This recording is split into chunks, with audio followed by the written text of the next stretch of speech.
भाद्रपद महिन्यामध्ये येणारी पौर्णिमा ही अनंत चतुर्दशीच्या दुसऱ्या दिवशी येते आणि या पौर्णिमेला पौष्टपदी पौर्णिमा किंवा भाद्रपद पौर्णिमा म्हणतात. सध्या इंग्रजी कॅलेंडरनुसार सप्टेंबर महिना सुरू आहे आणि मराठी कॅलेंडरनुसार भाद्रपद महिना सुरू आहे. मात्र हिंदू पंचांग कालगणनेनुसार सध्या भाद्रपद महिना सुरू असल्यामुळे या महिन्यात येणाऱ्या पौर्णिमेला भाद्रपद पौर्णिमा म्हणतात आणि ही पौर्णिमा गणपती विसर्जनाच्या दुसऱ्या दिवशी येते, म्हणून या पौर्णिमेला भाद्रपद पौर्णिमा म्हणतात.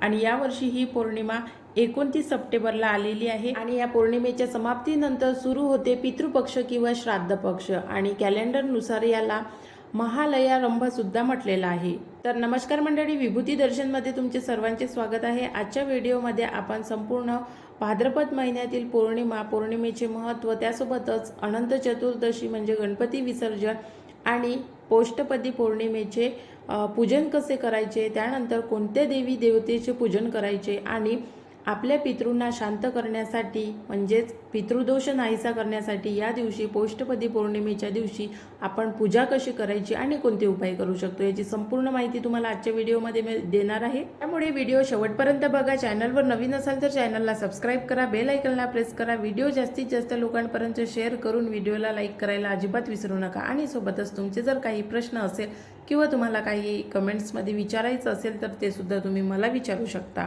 उद्या आहे अनंत चतुर्दशी. उद्याची तारीख 28 सप्टेंबर आणि याच दिवशी पौर्णिमेची सुरुवात होणार आहे. पौर्णिमेची सुरुवात ही सायंकाळी 6:49 होत आहे आणि भरून पौर्णिमा ही 29 तारखेला आहे. या दिवशीचा वार शुक्रवार आहे आणि शुक्रवारी पौर्णिमा दुपारी 3:27 संपणार आहे. त्यामुळे पूजन कधी करावे तर पूजन हे 29 तारखेलाच करावे, कारण ज्या दिवशी पौर्णिमा भरून असते त्या दिवशी जर कोणतीही पूजापाठ केली तर ती सफल होते.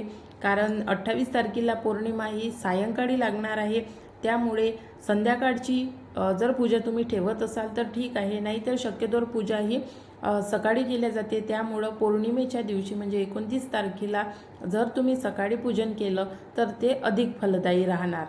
त्यामुळे भाद्रपद महिन्यातील पौष्टपदी पौर्णिमेला जर तुम्ही भगवान सत्यनारायणाची पूजा केली तर तुमच्यावरील सर्व संकटे दूर होतात आणि तुमच्या जीवनामध्ये सुख समृद्धी येते. आपल्या हिंदू धर्मानुसार पुराणामध्ये सांगितल्याप्रमाणे भविष्य पुराणानुसार उमा महेश्वर हे व्रत मार्गशीर्ष महिन्यातील शुक्ल पक्षातील तृतीयेला ठेवले जाते, तर नारद पुराणानुसार हे व्रत भाद्रपद महिन्याच्या पौर्णिमेला केले जाते. आणि भाद्रपद महिन्यातील पौष्टपदी पौर्णिमेचं हे व्रत सर्व महिला करतात. या व्रताचे महत्त्व म्हणजे बुद्धिमान मुले आणि सौभाग्य प्राप्तीसाठी हे व्रत केले जाते. तसेच घरातील पूजेच्या ठिकाणी शिव आणि पार्वतीची जर मूर्ती असेल तर या मूर्तीची स्थापना करून तिचे सुद्धा पूजन केले जाते आणि भगवान शिव आणि माता पार्वती यांना अर्ध अर्पण करून धूप, दीप, सुगंध, फुले आणि शुद्ध तुपाचे अन्न अर्पण केले जाते. याच दिवशी लक्ष्मीची उपासना विष्णू नारायणासोबत सुद्धा केली जाते. असं म्हणतात की या दिवशी जर लक्ष्मीची आणि भगवान नारायणाची म्हणजेच विष्णूची उपासना केली, माता लक्ष्मीसोबत त्यांचे पूजन केले तर या दिवशी आपली प्रत्येक इच्छा पूर्ण होण्यासाठी मदत होते. तर अशा प्रकारे भाद्रपद महिन्यातील पौष्टपदी पौर्णिमा ही अत्यंत महत्त्वाची आहे. त्यामुळे माता पार्वतीचे शंकरजीसोबत आणि भगवान विष्णूचे माता पार्वतीसोबत पूजन या पौर्णिमेला तुम्ही अवश्य करा आणि आपली इच्छा पूर्ण करा. त्यासोबतच या दिवशी सुरुवात होते ती महालयारंभाची. महालयारंभ म्हणजे पितृपक्ष किंवा श्राद्ध पक्ष. आपल्या पितृंना शांत करण्यासाठी 15 दिवस हे श्राद्ध केल्या जाते आणि ज्या लोकांना पितृश्राद्ध करायचं असते ते लोक या दिवशी म्हणजेच भाद्रपद पौर्णिमेच्या दिवशी श्राद्ध कर्म करतात. ज्या लोकांचे परिजन हे पौर्णिमेच्या कालावधीमध्ये जर वारले असतील तर त्यांचं श्राद्ध हे अमावस्येला होते आणि ज्यांचे परिजन हे अमावस्येला वारले असतील तर अशा लोकांचं श्राद्ध हे पौर्णिमेला होत असते. बऱ्याच लोकांना याविषयी माहिती नसेल पण त्यांना पितृचा दोष असेल तर अशा लोकांनी सर्व पितरी अमावस्येला आपल्या पितरांसाठी अवश्य पूजन करावे. पूजन कसे करावे तर त्याची सुद्धा विधी मी तुम्हाला आता देणारच आहे. शास्त्रानुसार पौर्णिमेच्या दिवशी गेलेल्या पूर्वजांचे श्राद्ध हे ऋषींना समर्पित असते. या दिवशी मृतांचे फोटो आपल्या समोर ठेवून त्यांचे पूजन केले जाते. त्यांच्यासाठी देवाकडे प्रार्थना केली जाते. आपल्या घरामध्ये भजन वगैरे केले जाते आणि भजनासोबतच सत्यनारायणाचं पूजन सुद्धा करावं, कारण घरामध्ये जर पितृदोष असेल तर वारंवार घरातील लोकांना त्रास होतो आणि आपल्या घरातील लोकांना त्रास होऊ नये यासाठी भजन करावे, सत्यनारायणाची पूजा करावी. ब्राह्मणांना किंवा मग साधारण लोकांना सुद्धा जीव घातलं तरी चालेल. आपले जे पूर्वज आहे त्यांच्या आवडीचं जेवण बनवावं आणि पिंडदान करून हे जेवण ब्राह्मणांना सुद्धा खाऊ घालावं. त्यानंतर ही पिंडदानाची जे पूजा झाली आहे ते पिंडदानाची पूजा आणि हा नैवेद्य कावड्याला, कुत्र्याला किंवा मग मूक जनावर जसं गाई वगैरे यांना चारू घालावा। हे पूजन कोणत्या कोणत्या दिवशी करावं तर हे पूजन तुम्ही भाद्रपद पौर्णिमेपासून सर्व पितृ अमावस्येपर्यंत कोणत्याही दिवशी हे पूजन तुम्ही करू शकता। विशेषतः लोक सर्व पितृ अमावस्येला पिंडदानाचं पूजन करतात, आपल्या पूर्वजांचं पूजन करतात। असं म्हणतात की सर्व पितृ अमावस्या ही अशी अमावस्या आहे ज्यामुळे सर्व दोषापासून आपल्याला मुक्ती मिळते, म्हणून हिला सर्व पितृ अमावस्या म्हणतात। आणि या अमावस्येला जर पूजन शास्त्रोक्त पद्धतीनं झालं असेल तर तुम्हाला जो पितृदोष असेल तो पितृदोष सुद्धा नाहीसा होतो। भाद्रपद महिन्यामध्ये येणारे पितृश्राद्धाचे महत्त्व पुराणामध्ये अधिक जास्त सांगितलेले आहे। असं म्हणतात की प्रत्येक व्यक्ती हा नैसर्गिकरित्या मरण पावत नाही, कारण कोणी अपघातामध्ये मृत्यू पावतं, कोणी आत्महत्या करतं, तर त्यांच्या ज्या इच्छा असते ते स्वतःवरून मरण पावत नाही, तर त्यांच्या ज्या इच्छा असते त्यामुळे त्या अपुऱ्या राहतात आणि या अपुऱ्या इच्छा पूर्ण करण्यासाठी हे श्राद्ध पक्ष असते। बऱ्याचदा या पितरांची इच्छा अपुऱ्या राहिल्यामुळे हे आपल्याला त्रास देतात, घरातील व्यक्तीला त्याचा त्रास होतो, कारण त्यांच्या इच्छा अपुऱ्या असतात। त्यामुळे हे पूजन करणे अत्यंत महत्त्वाचे आहे।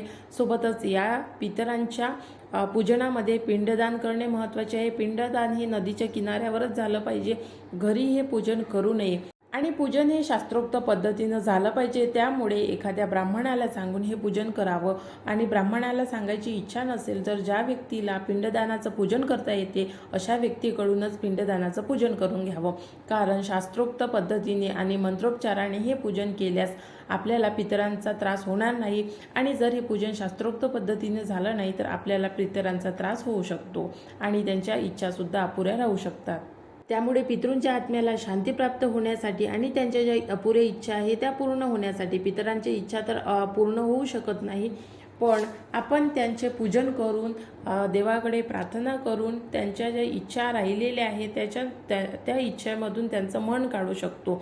तर त्यासाठी हे पूजन असते आणि हे भाद्रपद महिन्याच्या पौर्णिमेपासून तर अमावस्येपर्यंत हे पूजन 15 दिवस असते। या कालावधीमध्ये तुम्ही आपल्या पितरांसाठी हे पूजन करू शकता। म्हणून या पितृपक्षाचे अतिशय महत्त्व आहे। पितृपक्षातील तिथीचे सुद्धा महत्त्व आहे, कारण प्रत्येकाला आठवत नसेल की आपले जे पूर्वज आहे ते कधी वारले असतील, तर ज्यांना त्यांची तिथी माहीत नाही अशा लोकांनी अमावस्येला पूजन करावं आणि ज्या लोकांना तिथी माहीत आहे अशा लोकांनी त्या तिथीवरच आपल्या पूर्वजांचं पूजन करावं। जर कोणाला तिथी समजली नसेल तर तिथी म्हणजे काय, तर तिथी म्हणजे जसं प्रतिपदा, द्वितीया, तृतीया, चतुर्थ, षष्ठी ह्या ज्या आहे ह्या तिथ्या आहे आणि आपल्याला दिवस माहीत असतो, तारीख माहीत असते, पण तिथी माहीत नसते। म्हणून ज्या लोकांना तिथी माहीत आहे त्या लोकांनी आपल्या पूर्वजांचं श्राद्ध हे त्या तिथीवरच करावं आणि या तिथीवर आपण श्राद्ध करू। पण श्राद्ध हे कोणत्या वेळेत करावं, तर श्राद्ध हे दुपारी 12च्या नंतर 3 वाजेपर्यंत करता येते। त्यानंतर श्राद्धाची वेळ नसते। श्राद्धाची वेळ ही फक्त दुपारी 12 ते 1 ते 2च्या मध्ये असते।